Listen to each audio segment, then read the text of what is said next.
ओम गण गणपतये नमः। जय श्री गणेश। आप सभी को सावन संकष्टी चतुर्थी की हार्दिक शुभकामनाएं। आज सुनेंगे सावन संकष्टी चतुर्थी व्रत कथा। प्रेम से बोलिए शिव जी माता पार्वती की जय। जय श्री गणेश। इस बार सावन संकष्टी चतुर्थी बेहद ही खास है, क्योंकि इस दिन सावन की पहली सोमवारी भी है और सावन संकष्टी चतुर्थी भी है। इस दिन व्रत रखने से भगवान शिव और माता पार्वती के साथ भगवान गणेश का भी आशीर्वाद मिलेगा, यानी कि आपको एक व्रत में 2 व्रतों का फल प्राप्त होगा। तो आइए पूरी श्रद्धा और भक्ति के साथ सुनते हैं संकष्टी चतुर्थी व्रत कथा। तो प्रेम से बोलिए गौरी पुत्र गणेश की जय। जय शिव शंभु। जय माता पार्वती। आपसे निवेदन है कि कथा को अंत तक अवश्य सुनिए। अगर आपको कथा अच्छी लगे तो इस वीडियो को लाइक करके कमेंट बॉक्स में जय श्री गणेश अवश्य लिखें। एक बार की बात है, ऋषिगण पूछने लगे, हे स्कंद कुमार, दरिद्रता, शोक, कुष्ठ आदि से विकलांग, शत्रुओं से संतप्त, राज्य से निष्कासित राज्य, सदैव दुखी रहने वाला, धनहीन, समस्त उपद्रव से पीड़ित, विद्याहीन, संतानहीन, घर से निष्कासित लोगों, रोगियों एवं अपने कल्याण की कामना करने वाले लोगों को क्या उपाय करना चाहिए जिससे उनका कल्याण हो और उनके उपरोक्त कष्टों का निवारण हो जाए? यदि आप कोई उपाय जानते हो तो मुझे अवश्य बताएं। स्वामी कार्तिकेय जी ने कहा, हे ऋषियों, आपने जो प्रश्न किया है उसके निवारण में मैं आपको एक शुभदायक फल बताता हूँ, उसे ध्यानपूर्वक सुनिए। इस व्रत को करने से पृथ्वी के समस्त प्राणी सभी कष्टों से मुक्त हो जाते हैं। यह व्रत राज महापुण्यकारी एवं मानव को सभी कार्यों में सफलता प्रदान करने वाला है। विशेषता यह है कि यदि इस व्रत को महिलाएं करें तो उन्हें संतान एवं सौभाग्य की प्राप्ति होती है और उसकी वृद्धि भी होती है। चलिए मैं आपको एक कथा सुनाता हूँ जिससे ये सारे कार्य सफल होते हैं। तो प्रेम से बोलिए गौरी पुत्र गणेश की जय। इस व्रत को धर्मराज युधिष्ठिर ने किया था। पूर्व काल में राज से विहीन होकर अपने भाइयों के साथ जब धर्मराज वन में चले गए थे तो उस वनवास काल में भगवान श्री कृष्ण ने उनसे कहा था। धर्मराज युधिष्ठिर ने भगवान श्री कृष्ण से अपने कष्टों को समनार्थ जो प्रश्न किया था उस कथा को आप श्रवण कीजिए। धर्मराज युधिष्ठिर पूछते हैं, हे पुरुषोत्तम, ऐसा कौन सा उपाय है जिससे हम वर्तमान संकटों से मुक्त हो सकें? हे गदाधर, आप सर्वज्ञ हैं, हम लोगों को आगे अब किसी प्रकार का कष्ट न भुगतना पड़े, ऐसा कोई उपाय बताएं। स्कंद कुमार जी कहते हैं कि जब धैर्यवान युधिष्ठिर विनम्र भाव से हाथ जोड़कर बारंबार अपने कष्टों का निवारण का उपाय पूछने लगे तो भगवान श्री कृष्ण ने कहा, हे राजन, संपूर्ण कामनाओं को पूर्ण करने वाला एक बहुत बड़ा गुप्त व्रत है।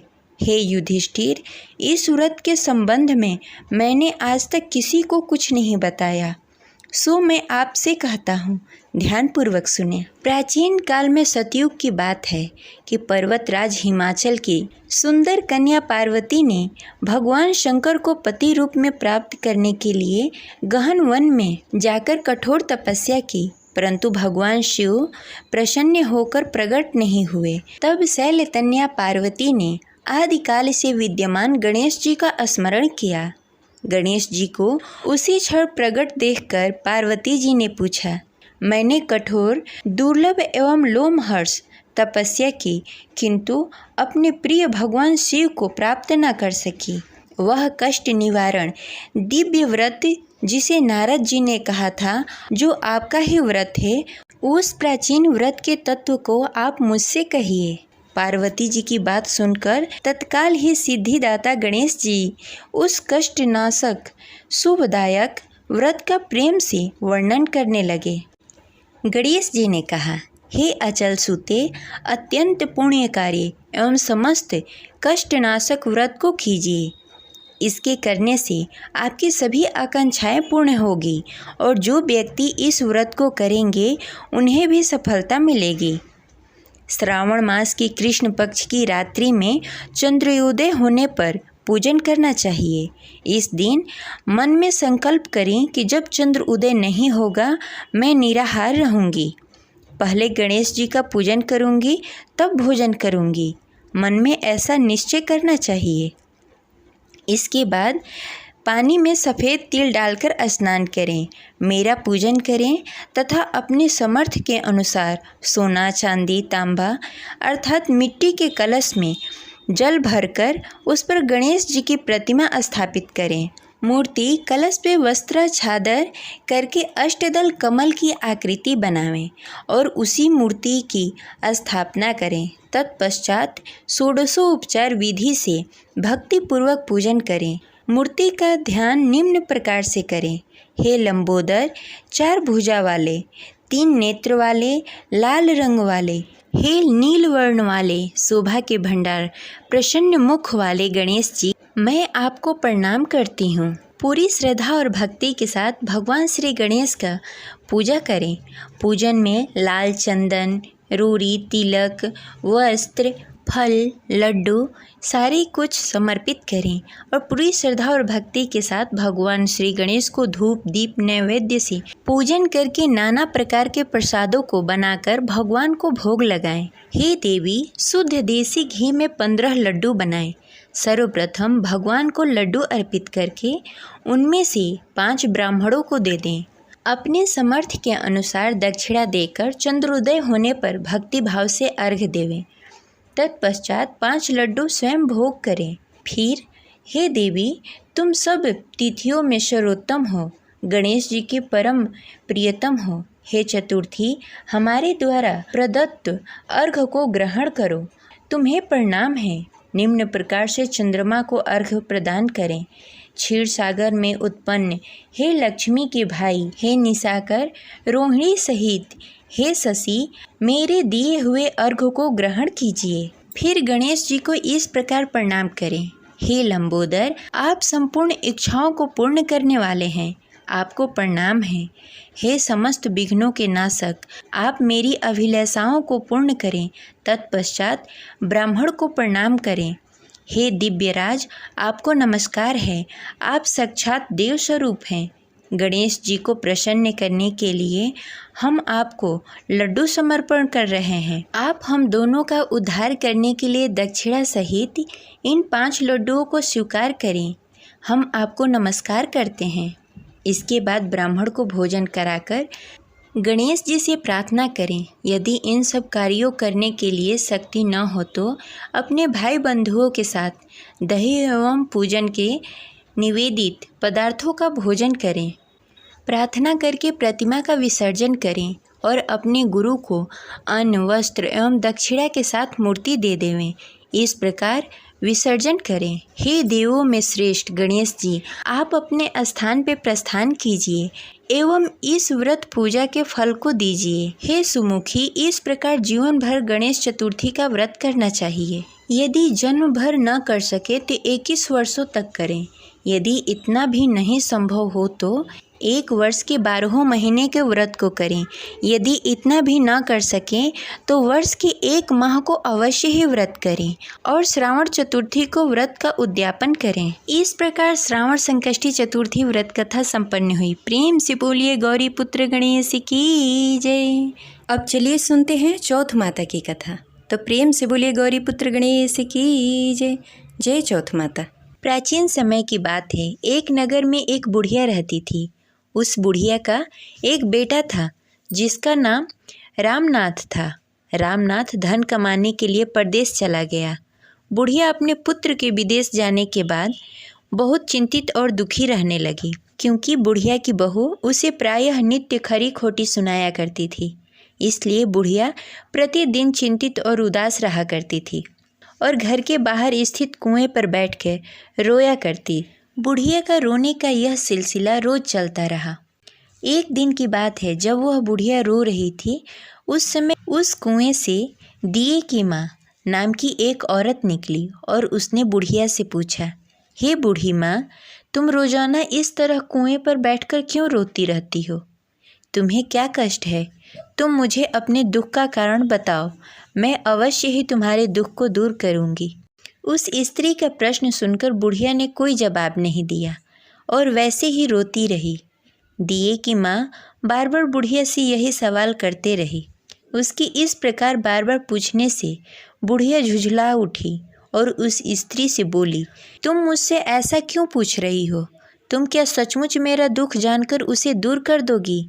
बुढ़िया की बात सुनकर दिए की माँ ने कहा, तुम मुझे अपना दुख निसंकोच बताओ, तब हो सकता है कि मैं तुम्हारी कोई सहायता करूं।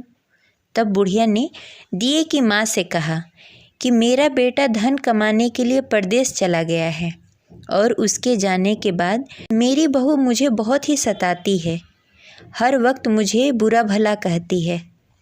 बस यही मेरी दुख का कारण है।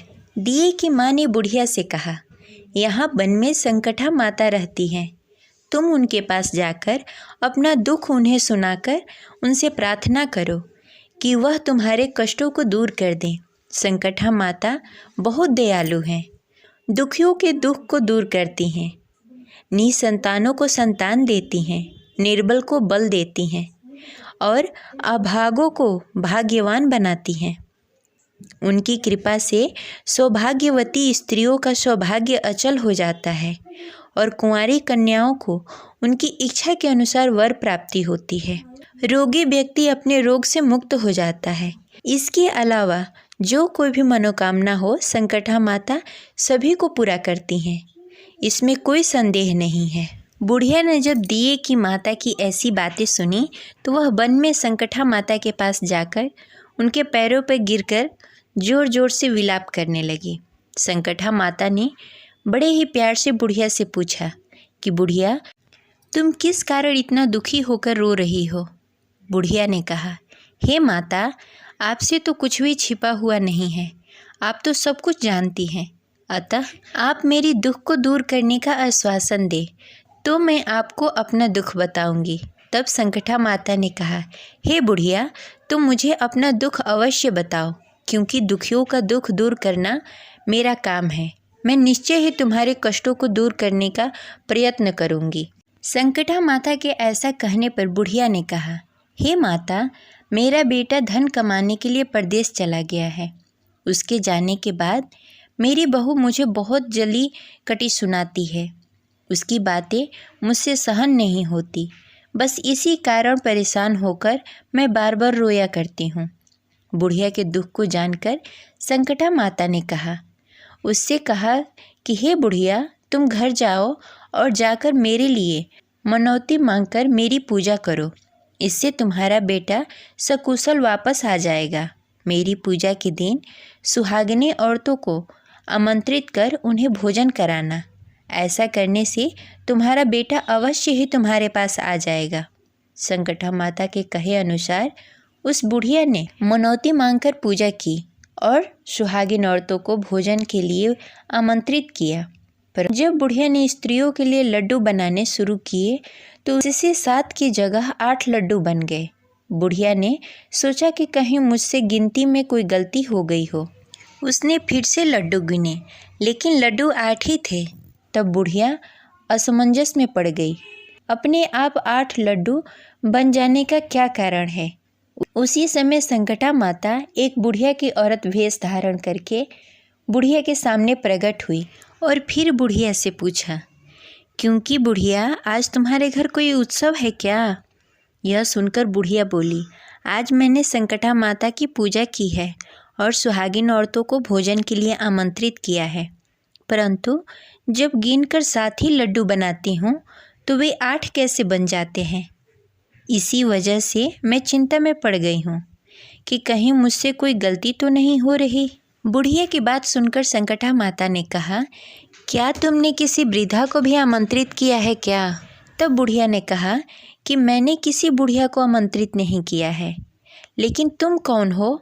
संकटा माता ने कहा, मैं एक वृद्धा हूँ, तुम मुझे ही आमंत्रित कर लो। ऐसा सुनकर उस बुढ़िया ने वृद्धा का रूप धारण किए हुए संकटा माता को भोजन के लिए आमंत्रित कर लिया।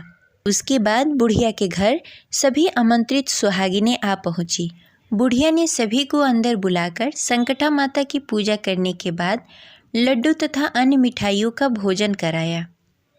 इससे संकटा माता उस बुढ़िया पर बहुत प्रसन्न हुई। उसके बेटे के मन में अपनी माता से मिलने की इच्छा उत्पन्न हुई और वह अपने घर वापस आने के लिए चल पड़ा। कुछ दिन बीतने पर बुढ़िया फिर से संकटा माता की पूजा करके सुहागिनों को भोजन करा रही थी।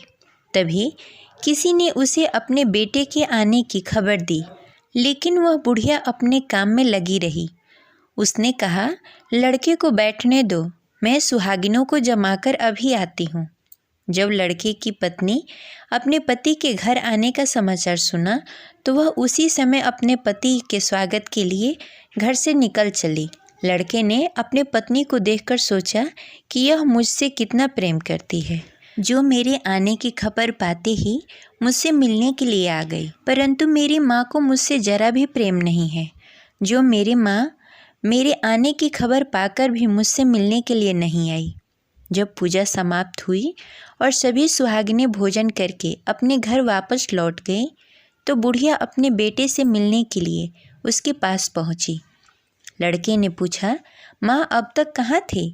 बुढ़िया ने कहा कि बेटा, मैंने तुम्हारी कुशलता के लिए संकटा माता से मनौती मांगी थी, उसी को पूरा करने के लिए सुहागिनें आमंत्रित की थी, उन्हीं को भोजन करा रही थी। संकटा माता की कृपा से लड़के का मन अपनी पत्नी से हट गया और उसने अपनी माँ से कहा, माँ, या तो यह यहाँ रहेगी फिर मैं रहूँगा। बुढ़िया ने कहा, बेटा, मैंने तुम्हें बहुत कठिन तपस्या से पाया है, इसीलिए मैं तुम्हें नहीं छोड़ सकती, इसीलिए चाहे बहू का त्याग भी करना पड़े मैं कर सकती हूँ। अंत में लड़के ने अपने पत्नी को घर से निकाल दिया। बुढ़िया की बहू जब घर से निकली तब बहुत दुखी होकर पीपल के पेड़ के नीचे बैठकर रोने लगी। उस राज्य का राजा तभी उधर से गुजर रहा था। उसे रोता हुआ देखा तो उसके पास जाकर उससे पूछा कि तुम कौन हो और इस तरह क्यों रो रही हो? तब उसने अपनी सारी व्यथा राजा को कहकर सुनाई। राजा ने कहा, आज से तुम मेरी धर्म की बहन हो, तुम मेरे साथ चलो, मैं तुम्हारे सभी कष्टों को दूर करने का प्रयत्न करूँगा। यह कहकर राजा बुढ़िया की बहू को अपने साथ महल में ले गया। महल में पहुंचकर राजा ने अपनी पत्नी को उस स्त्री के सारी व्यथा सुनाई और कहा कि आज से यह मेरी धर्म की बहन है और यह हमारे साथ महल में ही रहेगी। इसको किसी भी प्रकार का कोई कष्ट नहीं होना चाहिए। राजा की यहाँ रहते हुए कुछ दिन बीतने पर बुढ़िया की बहू ने भी धर्म से प्रेरित होकर संकटा माता का व्रत शुरू कर दिया। फिर एक दिन सुहागिनें खिलाने के लिए आमंत्रित की तो उसने रानी को भी आमंत्रित किया।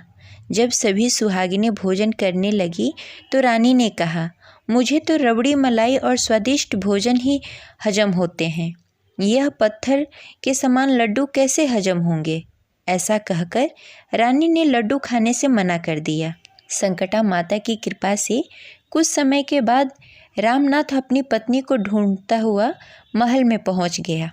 वहां पहुंचकर उसने अपनी पत्नी को संकटा माता की पूजा करते हुए देखा तो उसने संकटा माता को हाथ जोड़कर प्रणाम किया और अपनी पत्नी से बोला कि हे प्रिय, मेरे अपमान का क्षमा करो।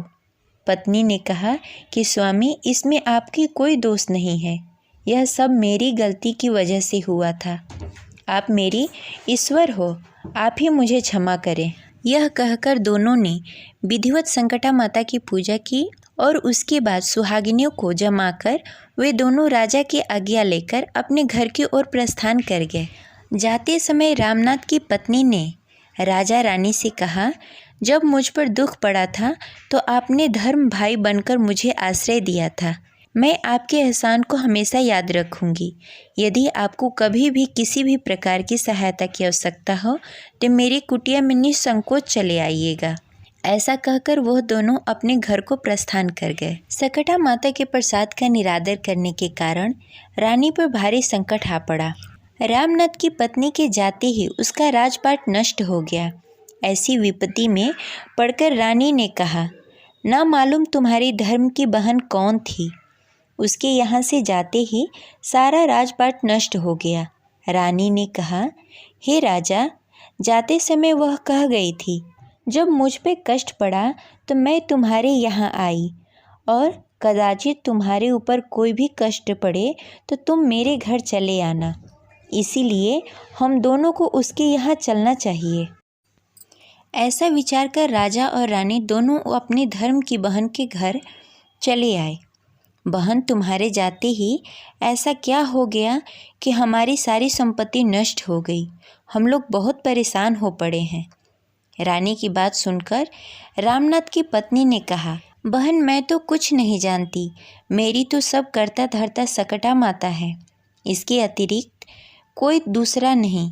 इसीलिए मेरी राय में तुम संकटा माता से अपनी भूलों के लिए क्षमा याचना करो। उन्हीं की मान मनौती से तुम्हारा काम बन जाएगा, तुम्हारे सारे बिगड़े काम बन जाएंगे। रामनाथ की स्त्री की बातें सुनकर रानी ने श्रद्धा भक्ति से सकटा माता का व्रत किया और सुहागिनों को जमाकर अनजाने में हुए भूल, अपने सभी भूलों के लिए सकटा माता से बार बार क्षमा मांगी।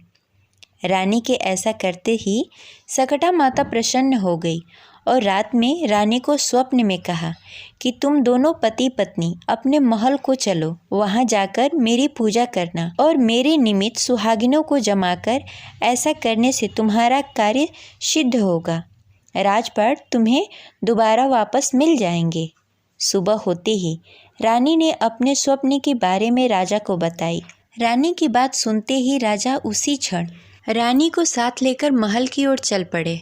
महल में आने के बाद राजा रानी ने सकटा माता से कहे अनुसार पूर्ण भक्ति भाव से माता संकटा की पूजा की और सुहागिनों को भोजन कराया।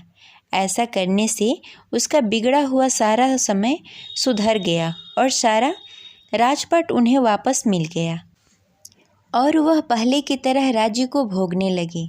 बोलो प्रेम से सकटा माता की जय।